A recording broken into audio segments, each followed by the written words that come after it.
I was in the studio with Steve Yano's Scanlon studio in the city of Alhambra, and we were talking, and then you asked me about a certain artist. I remember you asked me. I don't know if you do, but let me try to refresh your memory. You said, Tony, do you know a guy named Little Rob? That's what you had asked me, and I said, Violet, I worked with him. I did like 2 songs on a Lawless album. I said, I don't really know him. She goes, maybe you could try to get a hold of him because I really sell a lot of his stuff. Yeah. Okay. I bring him up because the topic that comes up a lot today is about Chicano rap. Mm-hmm. Okay. When you were there at the warehouse, do you recall maybe possibly any Chicano rappers that were really selling during that time when you were there? Well, Little Rob was selling to death. Capone was selling big time. Lighter Shade of Brown. Okay. There were several that started popping up, and but there were a lot of little guys too that were selling in pockets. Okay. I bought all of that stuff, so we were like the only chain. Sometimes they would say, oh, the market share for your chain is like 90% market share. How is this happening? Because I was like the only one really buying it and putting it in the stores, Right. And we even had, I started doing a promotion with the Pocos Paralocos Yes. radio show. And I even had a Pocos Paralocos section in my store where we would put the stuff up on an end cap and display it. And, usually those displays, that was like Madonna and Queen and, whoever else, Yes. Michael Jackson. And here I had this end cap that was all Chicano rap, Right, and right. so we were selling it pretty big. There's 3 labels. I don't know if I want to call them labels or groups, if you will. There's High Power, which is, if I'm correct, Capone's label. Yeah.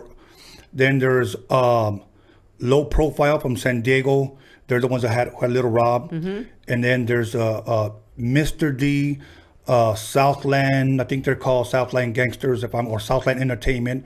I don't know if you remember any of those during that time, other than Little Rob, which you had mentioned. You know what? I didn't deal much with labels back then. It was artists more with Chicano rap, and it came from the distributors, whoever was bringing it in, and usually it was an independent distributor.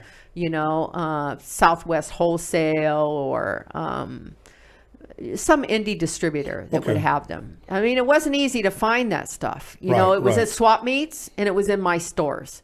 But because we were on SoundScan, we were reporting the sales of this stuff, from the barcode on there. Right. So, basically, I don't know who else was carrying. I don't think it was carried at very many other places. Right. This is a question coming from me, and I've always wondered this. Other than possibly a Cypress Hill, a Fat Joe, Big Pun, and those guys, why do you believe about it? And maybe I'm wrong. Why hasn't there been a Chicano rapper that has ever made it, if you will, to the stature of a Snoop Dogg, Game, DJ Quick, Well, it was about radio back then, and they wouldn't let them in on radio. They weren't really making radio songs either.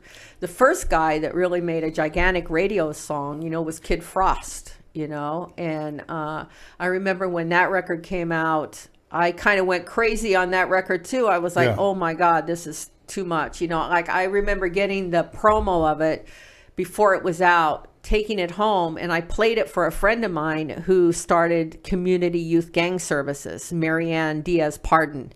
And she was like, man, this song is incredible. And so I remember she said, I'm doing a concert in a park in Lenox. Do you think that he would come and play in the park? And I said, well, maybe. I go, but are you going to get this cleared in Lenox to have a free rap concert in the park, And so she got it cleared, and everybody thought that there was going to be shootings there and craziness. He rocked it right there in the park in Lenox, and nobody bothered. There was no fights or anything. They were seeing like this. He was a rap star when that song came out, so. Yes. Yeah. Yeah. Wow. Yeah. Now, I'm trying to pick my questions, Violet, because Oh, I and have Mellow Man Ace too. Mellow Man Ace was another yeah, huge oh my one. gosh. Huge one. It seems like those two guys just were climbing up the charts. And then he opened the door for Cypress Hill, really. Yes. Mellow. So Yes. yeah. And after that, I have to say, Lighter Shade of Brown was climbing up the charts Yep. as well. Then here comes Proper Those. But I don't feel that it ever kicked open the doors after that. Right. I just felt like it just stayed, I don't know. Well, it's all about those catchy radio songs, and that's why Pitbull really Yes. came up to where he's at. It's all about those crazy club bangers, and True. radio True, songs. true. Yeah. Today I talk to people, and here's what they tell me. Well, if I don't hear it in the strip club, it ain't gonna be banging.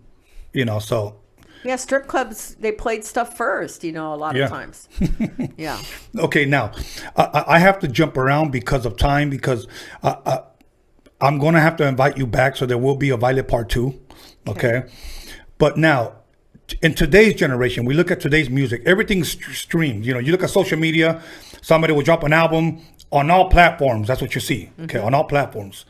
From what you know of via down or streams, whether it be iTunes or Spotify, etc. Can a rapper today really make money off of streams?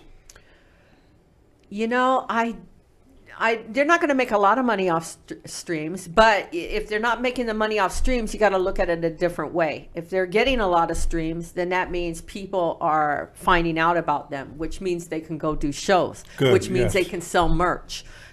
So not really making a ton of money off the streams, but the doors that it opens for them, and then possibly getting the music licensed in films, like all the movies you go see nowadays, all these rap songs are in movies, Yes. Yes. So it opens the door big time for them, and the great thing about streaming and the digital music now is,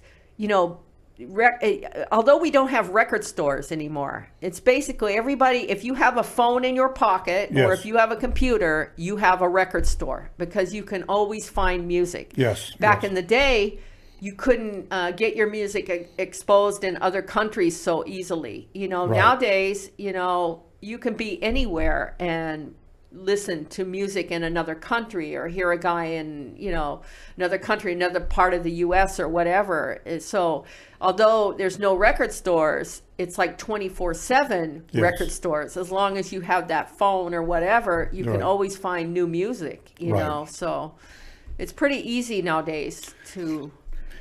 Here's a DJ question. Okay, I was talking to Greedy Greg. Okay, a couple of days ago, and he tells me, you know what I read the other day, Tone? He said that this was for 2019, and I guess this must have been an old issue, that vinyl was going to outsell CDs this year.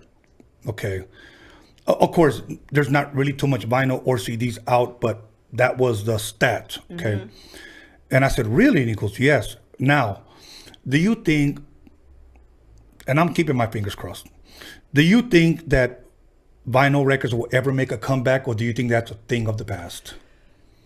Well, everybody talks like it's making a comeback now. Right. And you see them in some weird stores, Urban Outfitters and clothing stores will have a little vinyl section or whatever. Right. But, it's not selling like CDs used to Right. sell, Right. where a whole skid of product would come in on a pallet, and just blow off like that. It's not like that, So Right. I don't know. It seems like it's kind of peaked maybe again, but Right. I don't know, Right. like when I was spinning, I only spun vinyl, and I love vinyl so much, Right. but it's so much easier it was so much easier with CDs. And then of course now you have a DJ that shows up and goes, oh, I'm going to do this club tonight. Here's my phone, or here's my laptop, and Yeah. that's it. Yeah. You're right. Now here's a toughie. Here's a tough one. Maybe a tough one, maybe not. Is there an artist today, a rap artist today, that you could think of that will still be relevant or will still be remembered 25 years from now? Well, I think the N.W.A. might. No, I'm talking about a new rapper. Oh, a new rap artist. Today. maybe Kendrick Lamar, maybe. That's who I was thinking about. You know,